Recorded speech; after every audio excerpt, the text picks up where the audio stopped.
Fork and Spoon. I'm Jenelle York, your Vegan Punk Pinup. Today I'm going to show you a recipe and a cat that I'm very excited about.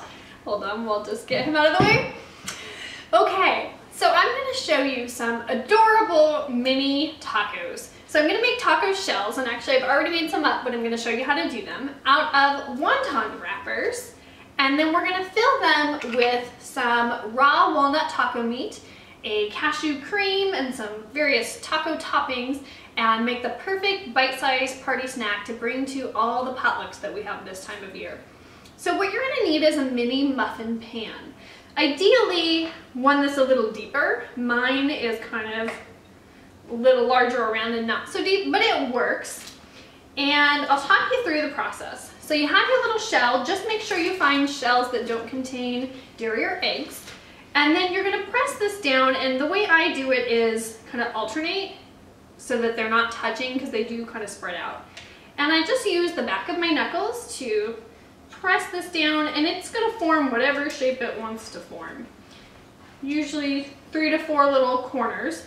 But I've found that these, because they get hard, you don't want the square corners sticking up like that. They're quite uncomfortable to bite into. So what I usually do is I've actually sprayed this pan with non-stick spray first. So I take my finger and dip it in one of the ones I'm not actually going to put a shell in, and use that to dampen and then fold the corner over. Otherwise it doesn't stick very well without the oil. You can try it without.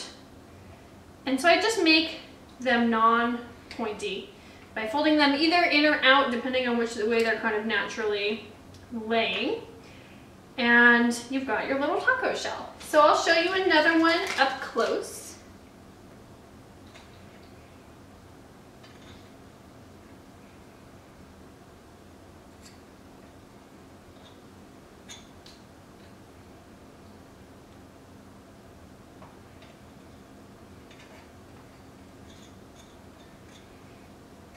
So once you've done that, I'm just going to set it aside. But you're going to bake that recipe for 7 to 8 minutes at 350. You really want to keep an eye on it because they will burn pretty quickly if you pass that point.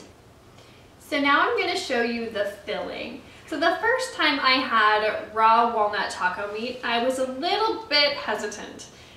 It didn't sound good, and it's unfamiliar if you're not into raw foods, but I went to a restaurant, actually a completely raw restaurant, and had a taco salad that used this on top, and it was amazing. The texture wasn't what I expected. It's so meaty-like, and the flavors, and I've been making it at home ever since. So I played with the spices and figured out how I like them, and so more cats. Sorry, excuse me, this is what happens when you have 6 cats and you film by yourself. So you met Tinkerbell recently in a video. She wanted to hang out on my lap. All right, so it already smells delicious in here because I've got my spicy goods hanging out. I have 1 cup of walnuts to start with, and you're gonna add this to a food processor. You don't need to soak those, and in fact you don't want to. We don't want them to be too wet. We're going to be adding some liquid, and then we'll just add little bits of water as needed to get this processing. But we're going to start with dry nuts. And then I've got a tablespoon of cumin,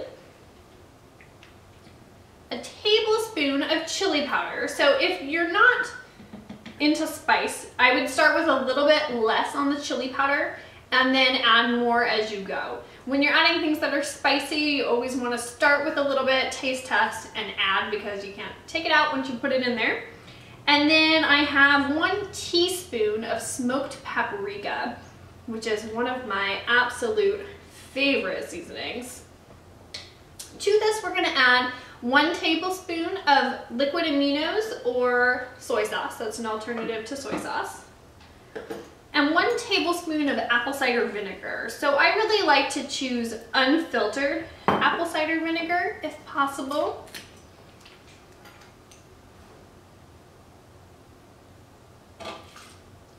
So that's a little bit of our liquid, and then we'll just add water by the tablespoon as needed.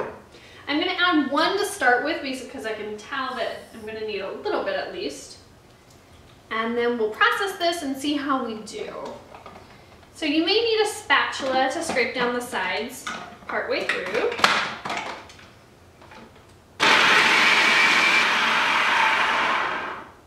Okay. So really our filling is quite simple, if you can see, but we've got kind of a ground beef consistency, and I'm just gonna let that hang out in the food processor and we will assemble from there.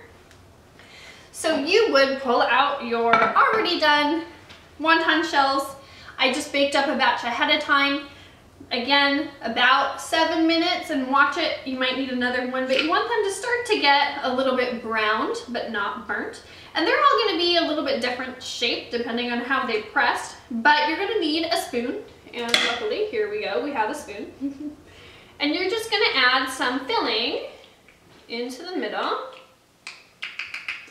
I originally intended this to be a taco salad in a cup, but I found that they are so small that you don't really have room to get any lettuce down in there if you want room for anything else. So you put in your meat first, and then we've got our cashew sour cream. So a little dollop of that. And I did a recipe a while back for cashew sour cream, so I will link to that below and also put it up on screen. When I did nachos, we did a cashew cream.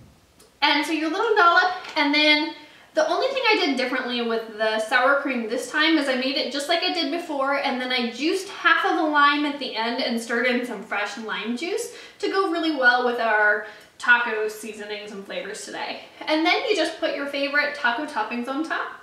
So I've got some diced black olives, some diced Roma tomato, and we'll get a little bit of green on here with some green onion that's been sliced. You could use jalapeno if you want. You could use avocado, cilantro, whatever it is that you put on top of your tacos, put it on these little guys. So we end up with these perfect little bite-sized, really they're like 2 to 3 bites, little appetizers that I think are just so adorable.